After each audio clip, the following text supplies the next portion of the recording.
Hey guys, welcome to SC Custom Designs, where we're continuing the episode on my 14-inch bandsaw. And what happened basically was compromised. I was cutting a piece of wood joined up 4x4, and basically I was backing it out because I needed to verify something. And when I backed out the material, my bandsaw blade just pulled right off. And there could be so many sort of reasons for that. I'm going to turn this fan a little bit here. There could be so many reasons for that, but specifically what the reason I believe was that my thrust bearing, side bearings, were basically froze. So they weren't spinning. This one is a replacement that I just put on, and I just thought I would put it in place so you can have some perspective. So the bearings came in. These bearings are $22 a piece, so I had to buy 4 of them. And if you got a 14-inch jet, it's the BB60822. So I'm going to set you down in this area here, so you can hopefully see what I'm doing. If you've never had to replace your bearings and you're just curious, well, how does that work? That's why I'm doing this video. Okay, please look up the other videos where I show you how to change a bandsaw blade. How I actually did an episode on trying to free up the bearings so that they would move. So at any rate, it's really easy to do. I'm gonna pull you over this way. Sorry if you're watching from a big TV. So you basically just take them out, and I'll take this off and drop it on the ground. That's not going to be good. I'm glad I found it right away. And let's go ahead and loosen that up a little bit.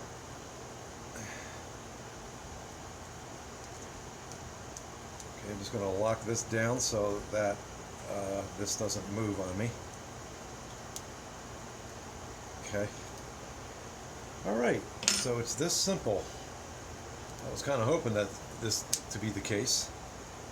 Just take them and plop them on. Yay! Now they're spinning. That's a good thing. Put the washer on, and that's the end of this chapter. So I've had my bandsaw for about 2 years, and it's been wonderful. And one of the reasons why I truly believe that the bottom one seized up was because the oops, sorry guys, watching on the big TVs. Because these bearings are kind of hid under the table, and you can't really see, are they spinning or are they not. I can see these at all times, up the ones up here. Alright, so we're going to take this guy.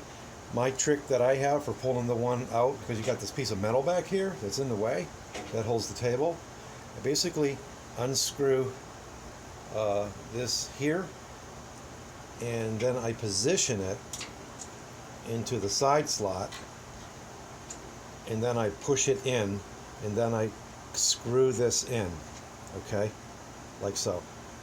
So a lot of this may be obvious. It wasn't for me. Sometimes I just don't learn until I have to learn, honestly. So now I'm just going to go ahead and screw this one this way, unscrew it, and screw the other one in. Okay, so this is what pulls your bearing back and forth, like this. Alright, so I'm going to make sure that I get that guy screwed in all the ways, and we're going to tighten them down.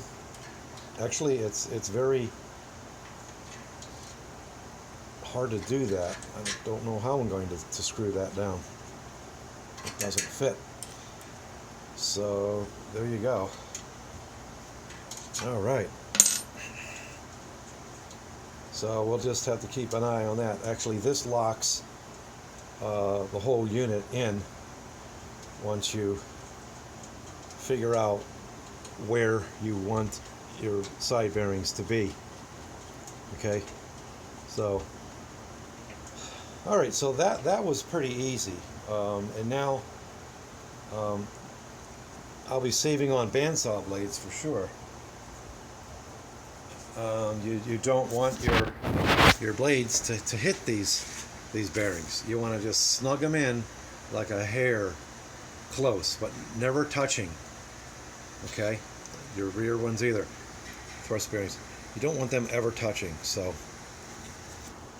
this video isn't all about adjusting the bearings. I've actually done a video on that that you can look up. But essentially, this is how you do it. Like this.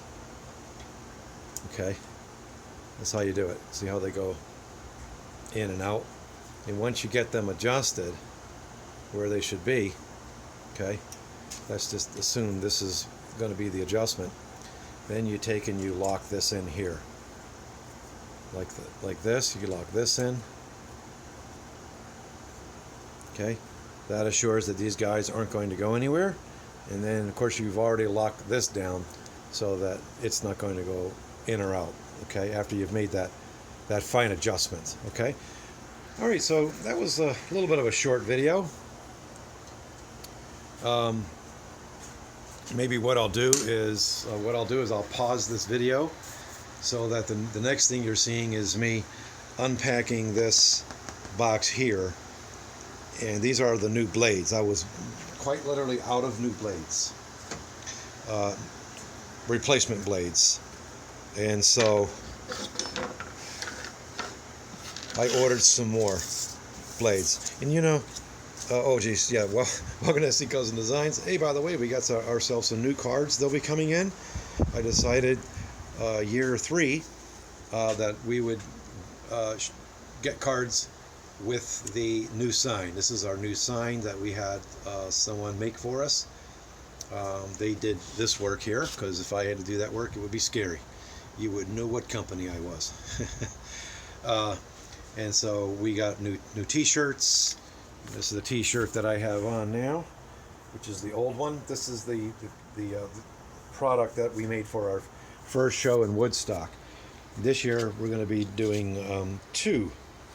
And our new card is going to have other information on it that's really more pertinent to all the social media links that we have. All right, let's see if we can put you down here. And I'm going to open up the box, which is there. Okay. And so I get the Timberwolf bandsaw blades. They're very good quality blades. And here in New York, the company's here in New York, Suffolk, New York. I'm upstate New York, kind of like in the middle of New York State. And so that company is quite close, and it's nice to do business with a company in New York State, my own state. All right. So when I called these people, they're just awesome. I'm not sure what you can see. They're just awesome people to deal with. The lady actually recalled that she entered the first time I called, she entered me into their system.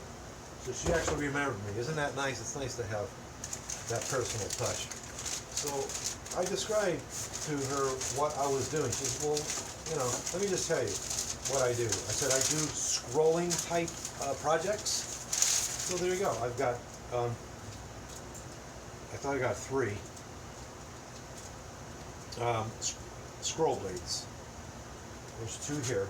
So that's what that is. And I don't like to get a lot of teeth per inch, because the closer the teeth are, more teeth there are, it just collects the dust, and the dust builds up quickly and heats up the blade, and it's not cutting and going as sharp for the turns as you might expect, okay? And then I got two of these. Oh, I can see my third scroll saw here. Alright, and then I got a, so what are the sizes? Usually I put on leather gloves when I do this, because trust me, these suckers are sharp. Definitely when I put on the bigger blade, I tend to definitely put on my leather gloves, because it can wreak some havoc with your hands. I'm trying to be very, very careful now, but I'm not achieving getting this wire band off. Just want to be careful. Just wanted to get, alright, so there is my third one. I thought I got 3 of these. And this is like a scroll saw blade. Okay. Trying to get the size on it. I don't see the size. Okay, 18-inch. Okay. 105 inches is the length. Okay, this has 14 TPI tooth per inch. And there you go. So I'm very happy with the blades that I get from here. This blade here, the thicker one,